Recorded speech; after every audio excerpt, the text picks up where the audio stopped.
Channel update. Channel update. Channel update. Channel update. Time to update the channel. Channel needs an update. There's an elevator in this building. That means there's people sometimes. Gotta wait it out. And they're gone. So I'm here in the Nicholas building of Melbourne, which is one of my favorite buildings of all time. And it's a really bad place to film because there's lots of noises, like a rickety old elevator that's currently going up or down, one of the two. Here it is. Don't know if you can hear that, but that's an elevator. There's people all the time.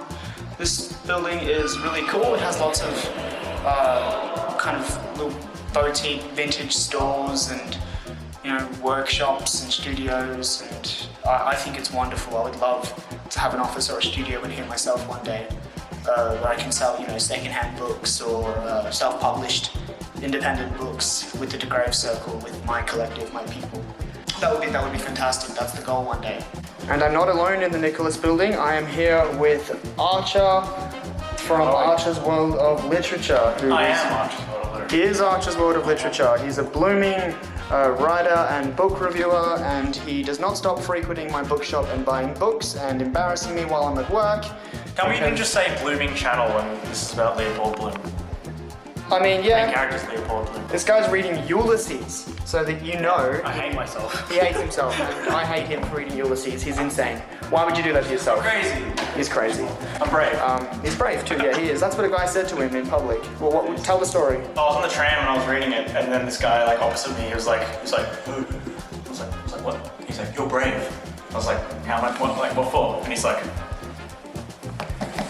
he pointed to this, and I was like, oh, and I was like, have you read it? And he's like, I tried.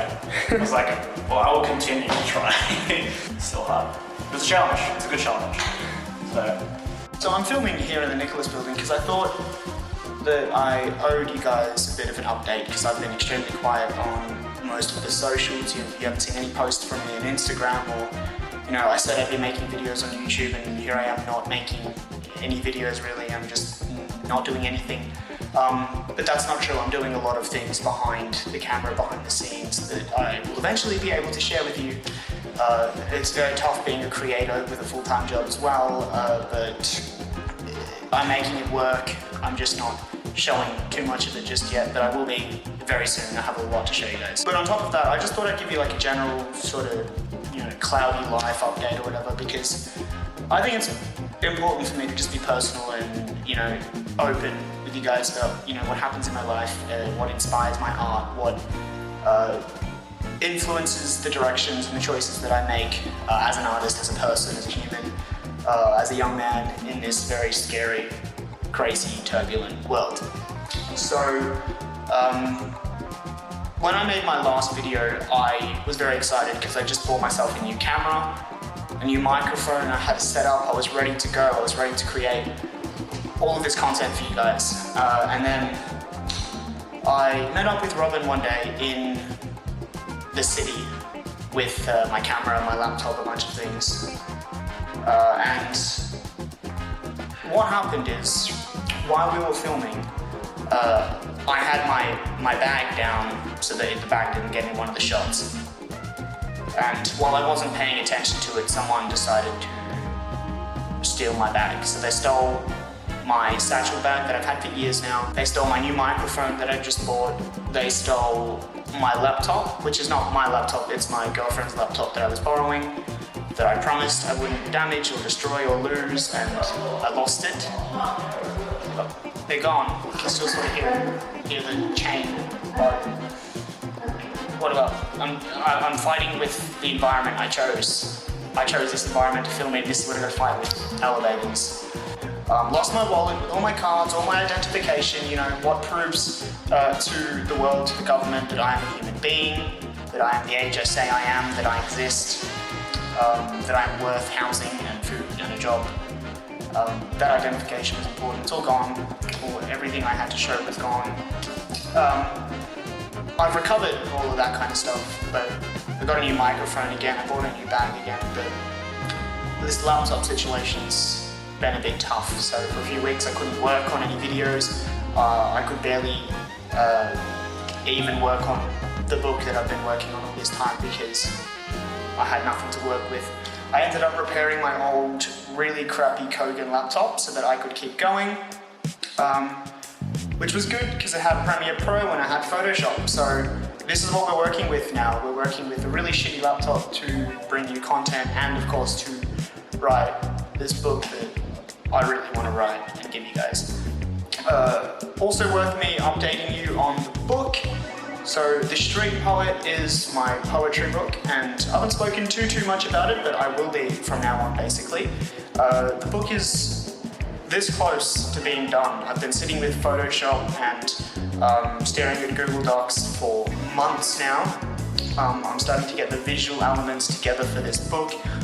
Cover's finished. I'll share that with you really soon. We're now working on basically typesetting the book, getting it to look exactly the way I want it to look when you're holding it and reading it for yourself. I'm also in the process of recording, and I curse myself a little bit for having to go the full 200 yards with this book release. I've been recording some of the poems from the book, which I am planning to release on Spotify as kind of like these cool experimental spoken word tracks that you can enjoy alongside or before or after reading my poetry book when that's released next year. So I'm a busy bee. I'm working really hard, not just at the bookshop that I work in to pay my rent and feed my cat, but I'm also spending a lot of time at home in any spare time I get, basically working on this poetry book and this, I guess you could call it an EP or an album of spoken word poetry. So my life always revolves around books, always revolves around poetry. I can't get away from it apparently. It's just part of me, it's part of my blood, it's in my soul, it's bleeding out of my eyes. So this is my life, this is me, this is my update about the street poetry stuff. And hopefully I can be a little more consistent and give you guys a video again really soon, because I have so many plans, so much B-roll footage, I've got heaps of stuff that I really want to share with you guys, but it's just a matter of finding time, it's a matter of having the resources that don't get stolen from you on the street. So yeah, that's what's happened, and we make do, we face life when difficult circumstances arrive, we grieve, we struggle, we cry, we don't eat for a few days, we, cancel work and crawl up in bed and stare at the outside world and decide that we don't want to go outside anymore and we want to become hermits living in their house. We do this for a little while and then we recover, we get better and we go out. At least that's my experience. I went through all the emotions, all the seasons of hell all at once, all the 7 levels of hell. Been there, done that, and now I am back again, ready to make content and write my life away for you guys. So thank you for joining me here in the Nicholas building. I'm sitting on a staircase, but I'm about to get up because it is still very noisy in here and I am hungry and I want to do some other cool shit today, so I think it's time for me to say goodbye. I'll see you soon. To read some of my writing, check out my Instagram page, Jaidyn Poetry. You can also check out my Medium blog, my website, or buy my book, links in the description.